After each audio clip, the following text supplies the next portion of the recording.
¿Qué tal, amigos? Seguimos adelante un poco con la idea de sacar conclusiones sobre Dios, sobre quién es Él, sobre qué es lo que Él nos explica, pero en base a las Escrituras, en base a la Biblia, y no nos conformamos con tener una percepción construida únicamente de terceros, de aquello que recibimos por los medios de comunicación, aquello que vivimos o que recibimos por parte de conocidos que tuvieron su experiencia en marcos de la religión litúrgica, etcétera, sino que vamos directamente a ver qué dice la Biblia, ¿no? Esta es un poco la idea que queremos transmitiros. Entonces, en el día de hoy me gustaría leeros unos versículos, unos versos del libro de Isaías.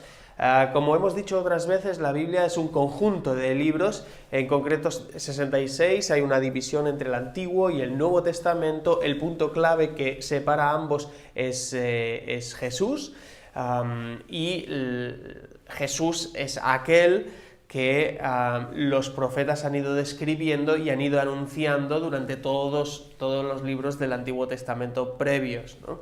Entonces los cristianos son aquellos, sean judíos de origen o no, son aquellas personas que creen que ese Mesías indicado en los libros del Antiguo Testamento justamente es Jesús, ¿de acuerdo? Entonces lo que vamos a hacer ahora es irnos 7 siglos antes de Jesús.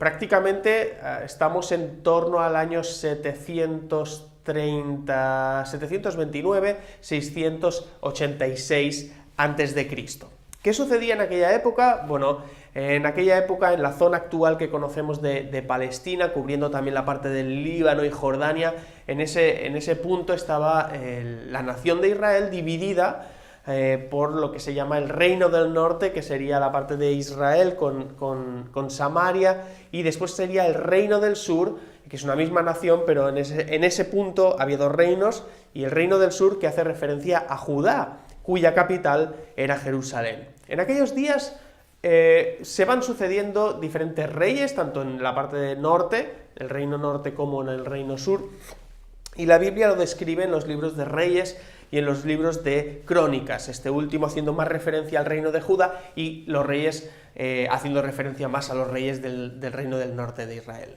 Entonces, en ese punto en concreto, Dios lo que está haciendo es llevar a algunas personas a transmitir un mensaje a su pueblo. Y una de estas personas es Isaías. Entonces, voy a leer únicamente, es Isaías capítulo 1, Vamos a leer qué es lo que nos está diciendo el autor en primer lugar. Entonces vamos a ir leyendo algunos versículos y yo voy a ir intentando explicarme en algunas ideas muy sencillas, porque lo que intentamos aquí es ver a través de la Biblia ideas sencillas y quizás el concepto que nosotros tenemos de Dios pueda ir siendo cambiado, ¿de acuerdo?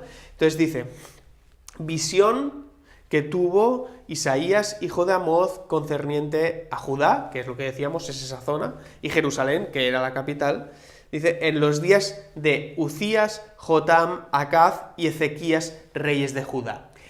Esto es muy importante, porque normalmente pensamos que la Biblia es un conjunto de historias, de cuentos, ¿no? De alguna manera, que son puestas ahí para que la gente, pues, yo qué sé, se entretenga, ¿no? Fijaos una cosa, tanto en el Antiguo Testamento como en el Nuevo Testamento, las personas que escriben, una de las cosas que hacen primero es ubicarnos en el contexto histórico. ¿De acuerdo? Si fuera un cuento de hadas, seguramente comenzaría diciendo, érase una vez o hace mucho tiempo, pero no nos interesa cuándo fue.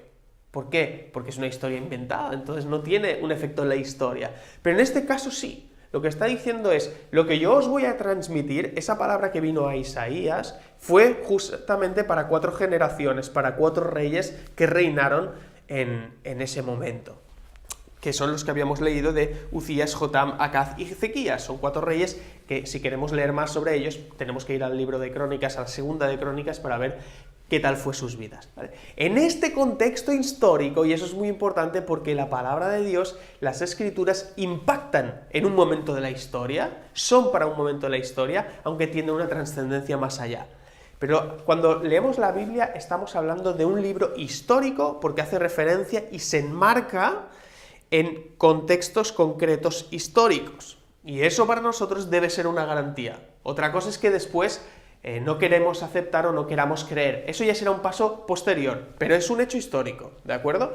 Entonces, en ese momento recibió palabra Isaías y eso es lo que escribe. Y dice: Oíd cielos y escucha tierra, porque el Señor habla. Hijos crié y los hice crecer, pero ellos se han rebelado contra mí.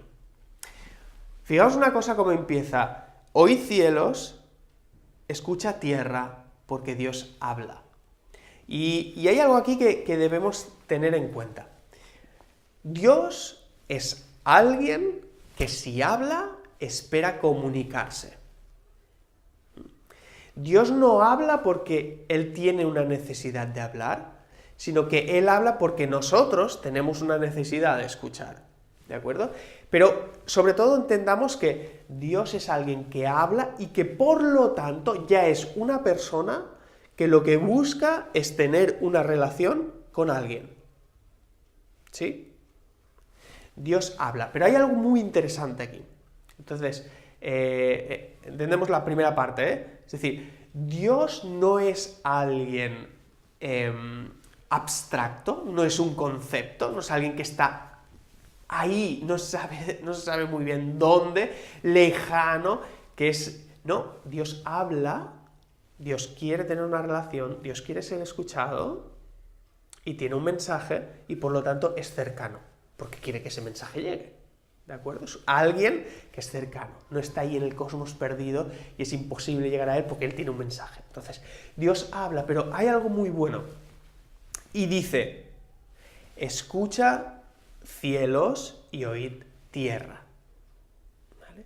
¿Por qué? Porque aunque la palabra de Dios haya sido revelada en un momento histórico, por cuanto es Dios que es eterno y es el que está hablando, tiene una trascendencia más allá de ese momento histórico. De alguna manera podemos decir, porque lo lógico sería, si yo voy a transmitirle un mensaje a la nación de Israel en ese momento, ¿no? Diría: mira, escuchad, pueblo de Israel, en este momento. Pero no dice eso. Dice: escuchad cielos y escuchad tierra.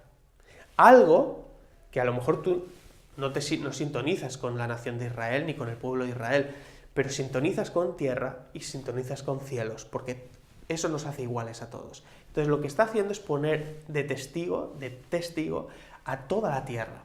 Es decir, que mis palabras, aunque vayan en este momento concreto, preciso, histórico, van a tener una trascendencia para todos los seres humanos.